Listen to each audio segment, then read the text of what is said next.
Hello, I'm Yesenia Taveras. As 2018 comes to an end, let's take a look back at some of my top moments as a journalist reporting in our community. Number 5, So You Need A Tutor's A Book in a Bowl event, where parents enjoyed a bowl of cereal while reading books with their children. Let's take a look back at the different reading strategies these parents learned. In Wilmington, Delaware, over 60% of third graders cannot read at grade level. It's very common for educators to hear the phrase, "My mom or dad could not help me with my assignment."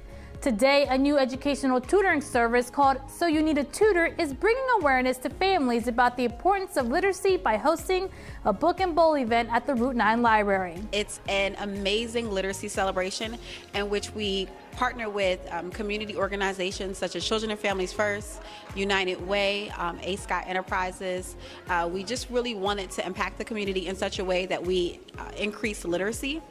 We found that 1 out of 6 adults within the state of Delaware are struggling to read, and as educators we teach students how to read, but we wanted to work with the parents to better equip them with the strategies that they can use at home with their children. So we came up with A Book in a Bowl. It actually was birthed out of an event that we did with one of my former coworkers who's now one of my tutors, and we really wanted to make sure that the parents knew how important reading was and share with them some short, simple things that they can do at home to build a library, to equip them with the strategies that we're using in the classroom, and to just foster a love for learning and reading at home. Study after study shows that early reading with children helps them learn to speak, interact, and bond with parents. Reading with kids who already know how to read helps them feel close to caretakers, understand the world around them, and be empathetic citizens of the world. Today, we focused on just really making parents feel comfortable getting into literature with their students, understanding that we have to be vulnerable for our kids in order for us to have the guts to ask them to be vulnerable and reading out loud in class. So really, we focused on infusing literacy in everything we do. We talked about having students do Post-it parties where they pick a topic. Might be a dog, one young lady came up with. And then we had them all draw their own little dog on their Post-it. Then we said, okay, well, let's get a word to describe the dog. And one young lady identified that was an adjective. So then we put those up. Then we told them to write a place, and that was the setting. So they put that all together, and students can use that to actually start off with writing. That's a cool pre-reading activity to kind of get your kids excited about what's coming up. We also talked about really inexpensive ways to make it fun in your house. We talked about creating areas where literacy is easy, where there's books that they're interested in, allowing students to kind of self-guide you to what they're going to be focusing on. We talked about connecting with your students' teachers to kind of reiterate whatever unit it is that they're working on in school. We talked about the dollar store hacks, where you can find anything basically in the dollar store that you can use to learn and teach your kids in the house. And we closed off with 2 strategies. One strategy is called Dice, Dice, Dice, and there were a few worksheets where students and parents can actually identify what they want each number on the die to represent. So if a student rolls a 1, they might focus on what was the main point of the article. If they roll a 2, it might be give 3 facts from the article. If they roll a 5, that might be their snack break, and they have a little piece that they can pop in their mouth for a break. The final was a flip chart that we made, and you can use it with math, science, social studies, and accommodation for students with exceptionalities or special needs. So really enjoyed myself and was honored to be able to come out with So You Need A Tutor and just really work with parents on talking about how we can make reading fun, how we can create lifelong learners and readers. So You Need A Tutor is a unique organization in that it operates as an extension to the primary school environment to maximize academic performance. Anything that we do with So You Need A Tutor is fun and engaging, and that's why we focus on the students' learning styles. So there's visual, there's auditorial, there's kinesthetic, and we make sure that we tie that into today's event. We make sure that the students actually counsel with the parents. So at the end of our sessions, the parents work with the students, and the students actually go and share with the parents, this is what we worked on, this is what I learned, and this is how I can share it with you. So we make sure not only that the students are aware, but that the parents are aware as well. Research shows that when looking for a children's book to read, both kids and parents want to have fun during the reading and learning process. A Book in a Bowl did just that by offering different techniques to use at home for students in grades kindergarten through 6. I like to come out to events because I have a first grader. His name is Jameer. And I try to incorporate like fun ways to learn at home and how to keep him interested in learning. So these are great ways to get new games and ideas and stuff to make it more interesting for him to learn. With third grade being a critical turning point where children go from learning to read to learn, it is very important that the foundations of reading are taught to struggling students. So You Need a Tutor steps right in by bridging the learning gap between the student and their parent. Other organizations and nonprofits throughout the state of Delaware, along with the State Board of Education, are continuing to work to improve the student outcomes in early literacy.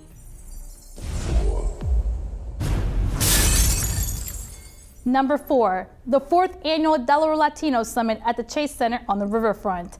It was a sold-out event with over 600 people in attendance.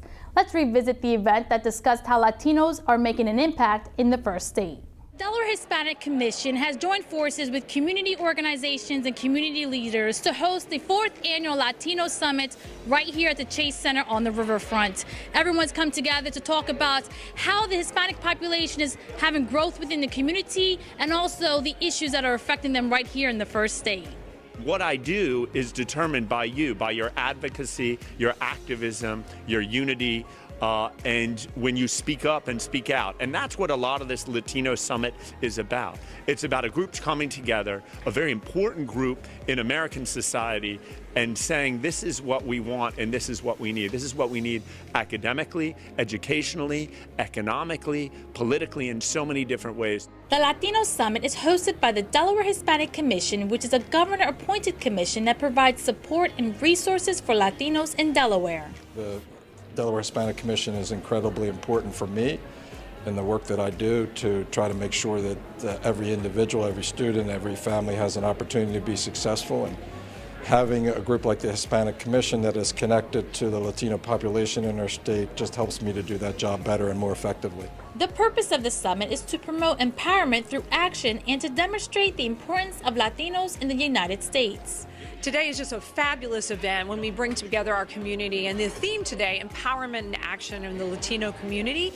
So we have businesses, we have the public sector, we have nonprofits, really empowering one another to build upon the strengths of our Latino community. And more than ever, that unity is so important today, whether we're looking at health policy, economics. So we're really just excited to be here today. Political issues were also addressed at this year's summit. In particular, President Trump's plan to sign an executive order that will end the automatic right to citizenship for anyone born in the United States. I think any child that's born here in this country is definitely a U.S. citizen of America, and that right should never be taken from any child that's born in this country.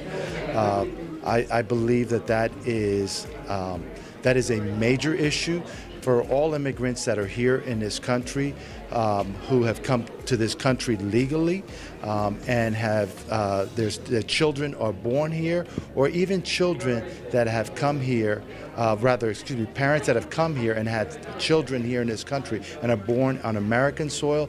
Those children are American citizens, and that right should never be taken away from them. Many believe that such a move would require change to the Constitution and that the president has no legal standing to end birthright citizenship with an executive order. I happen to have heard it on the news, which is an unfortunate twist on, the implications for our Constitution, because this is a constitutionally provided provision and protection. It will certainly create a significant disparity for those born of immigrants who are U.S. citizens by all of the definitions, and it's going to create quite a bit of conundrum if it goes through. It will take some hurdle to overcome that constitutional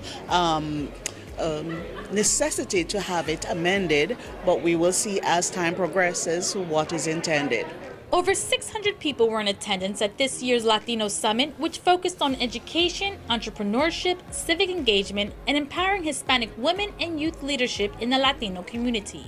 having the youth here gives us a perspective also on how we communicate. They have a different way sometimes of communicating in the social media.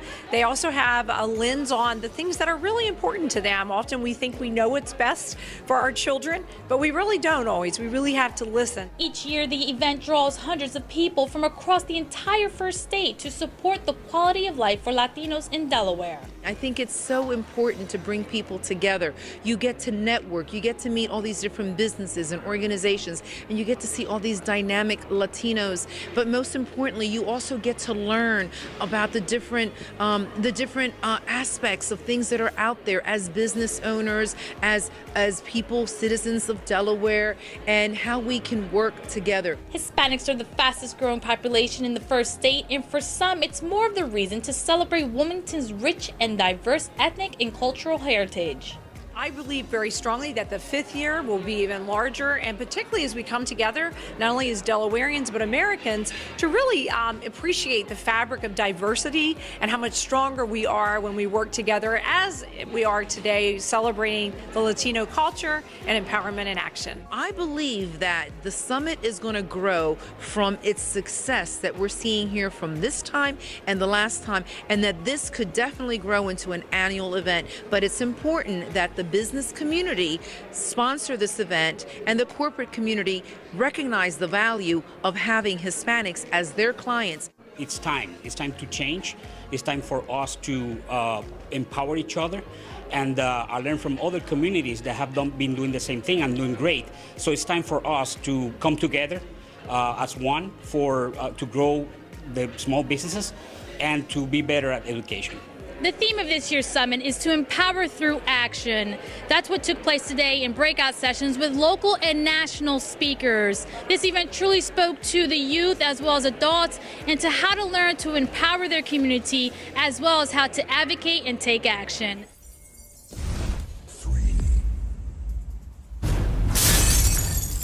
Number 3, the grand opening ceremony of Eat Clean, which offers cold-pressed juices, salads, and wraps. This year, I became more aware of my diet and the kind of foods I was putting into my body, so this healthy food option in Wilmington's Loma District definitely had to make my top 5 favorite reports. Let's re-explore this eatery. The weight loss industry rakes in billions of dollars each year, but with more children being born with multiple food allergies and adults becoming more conscious about the kind of foods they're putting into their bodies, more health food businesses are opening up their doors in the city of Wilmington. Eat Clean is the newest business to open up its doors here in Loma's district. Wilmington is a growing city, and the demographic of Wilmington is changing, and they're building it up, and we need healthy options because we have a lot of the other options, but we don't have too many healthy options that are readily available to the residents. Now Wilmington residents have a healthy food option to pick from thanks to Eat Clean owner Camille Bass-Walker. We have 86 apartments overhead. We're 99% occupied, so we've got a full house of people that are looking for healthy choices. We have a lot of millennials in the building and a very diverse crowd, and people, the beauty of living here is you have the restaurants downstairs. I think it's a critical part, and when Camille was a resident first in the building and then proposed opening a business here, when I saw his business plan, I was thrilled. I knew it was a perfect fit. He was a perfect fit, and the restaurant was a perfect fit. A perfect fit indeed it was, thanks to the change in eating habits Camille made about 10 years ago. A few years back, I had a few friends that were vegan, that adopted a vegan lifestyle, and they were, giving me information about it and how it was connected to the illnesses that we have in our body.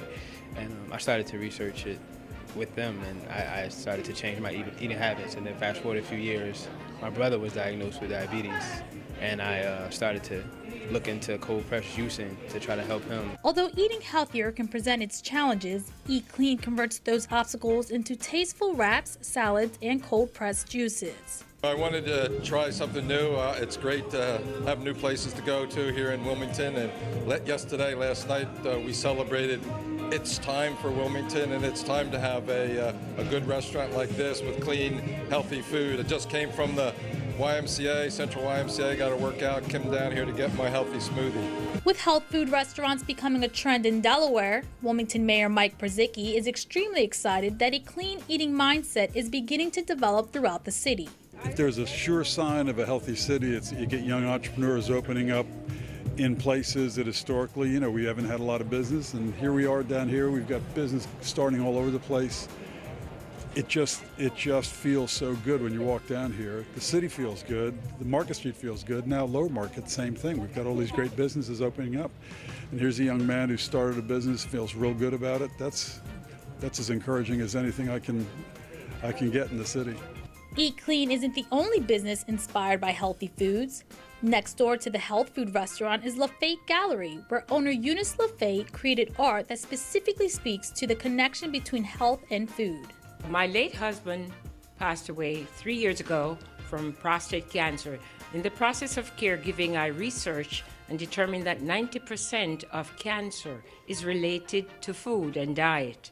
I created a body of work called Your Life is on Your Plate. Much of the energy available to us comes from the food we eat. Clean eating is the belief that eating whole foods in their most natural state and avoiding processed foods offers certain health benefits. Yeah, I would just say try to get 5 servings of fruits and vegetables every day, and just take it slowly. Start with things that you like to eat. Just be a little bit more conscious of that, and getting some of the, fast food and fats out of your diet. And you can just take small steps and move in the right direction. Come down to Eat Clean. Whether you're trying to lose weight or keep a healthy lifestyle, remember Eat Clean here in downtown Wilmington at 225 North Market Street is an alternative for you to find vegan wraps, cold pressed drinks, and salads.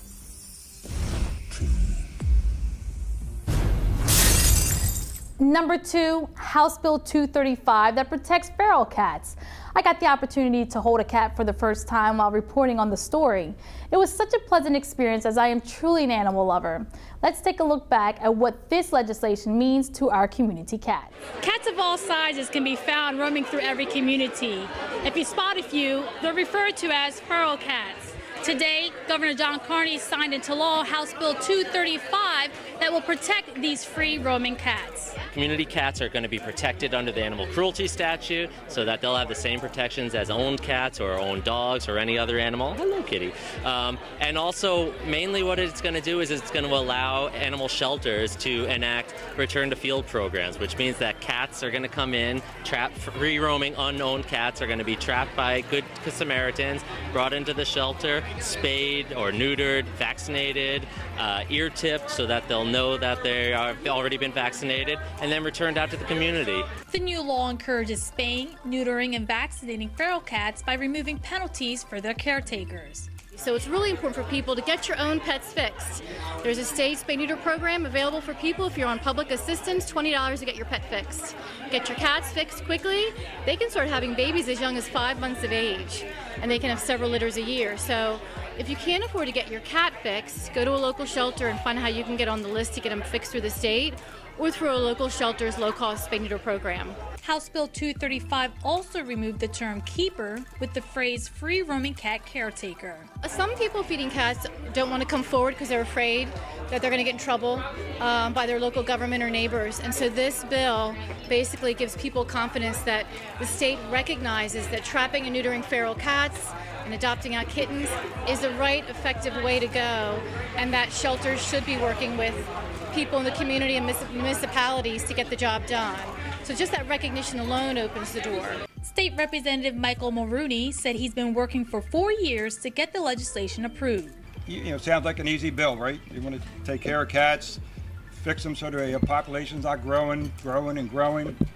But here we are 4 years later. We finally got it done. Legislation comes to members of the General Assembly in lots of different ways, mostly here in Delaware from our constituents. Some constituents are a little bit more special than others, I think, Mike, in that respect.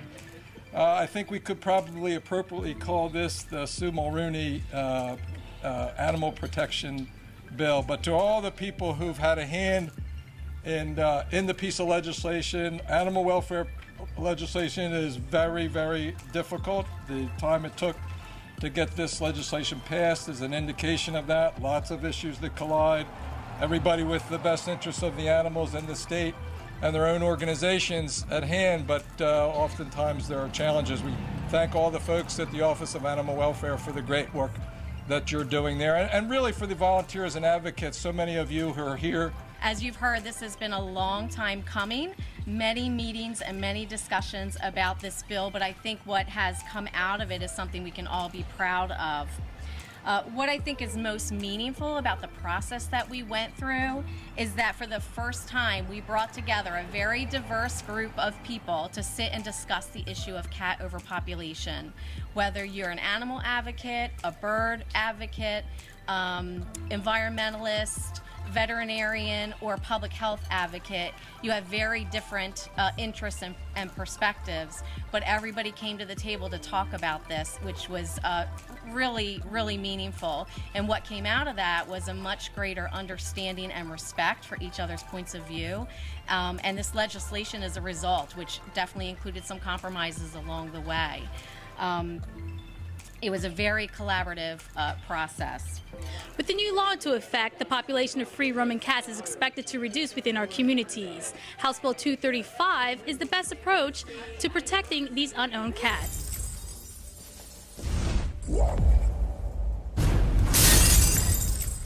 And my number one pick for this year's Delaware Reports goes to the 2018 HBCU Battle of the Bands. This was truly my favorite story out of all the stories I reported on this year. I'm a graduate of Morgan State University, which is a historically black college and university, and I was in the marching band for all 4 years as a student at William Penn High School.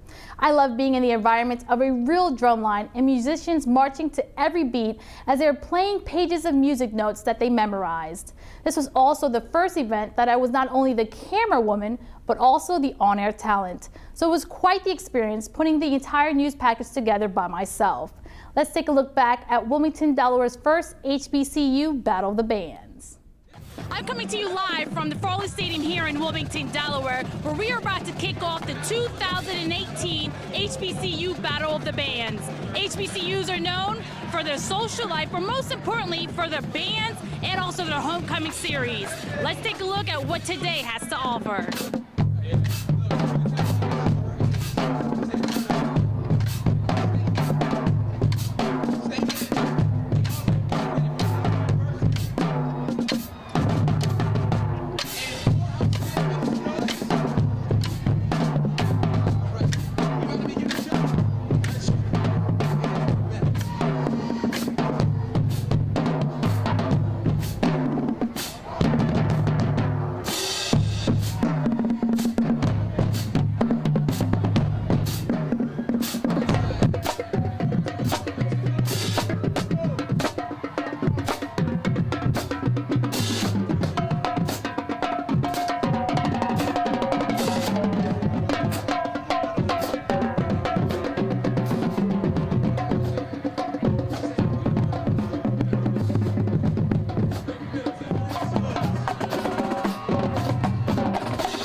Wilmington, Mayor Mike Purzycki proclaimed September as Historically Black Colleges and Universities Month, also known as HBCU Month. To promote awareness about HBCU marching bands, Earl Cooper and Ashley Christopher of the Mayor's Office created the HBCU Battle of the Bands. AI DuPont High School, Smyrna High School, Lincoln University, Delaware State University, and Hampton University kept a packed crowd at their seats instead of the concession stands to show how great the marching band culture is throughout our country. HBCUs are known for their high-energy, show-stopping marching bands, and for a good reason. The marching bands play a wide variety of music that includes dance moves many colleges don't even try to duplicate. 3 HBCU bands took to the field to be evaluated on musicality, drill design, percussion, and drum majors. Lincoln University's Orange Crush Roaring Lions came in 3rd place. Delaware State University's The Approaching Storm ranked 2nd place. And Hampton University's The Marching Force took 1st place with a winning prize of $10,000 to help support their music education programs. PNB Rock was also in attendance where hundreds of fans sang his songs, danced, and celebrated his presence.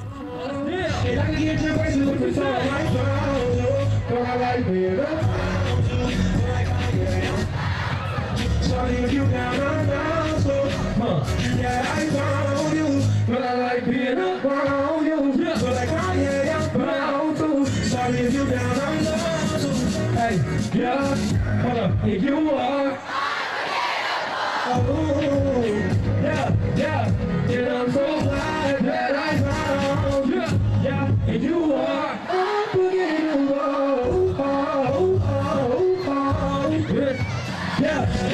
Hey, I found you, but I like it. I found you, but I can't get I'm bound to. Sorry if you got I'm bound to. I found you. But I can't get I'm bound to. Sorry if you got I'm bound to.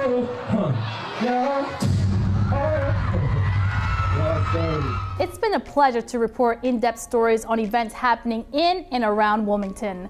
For 10 years now, I've been reporting on stories at WITN22 in many capacities as an anchor, reporter, host, and voiceover talent.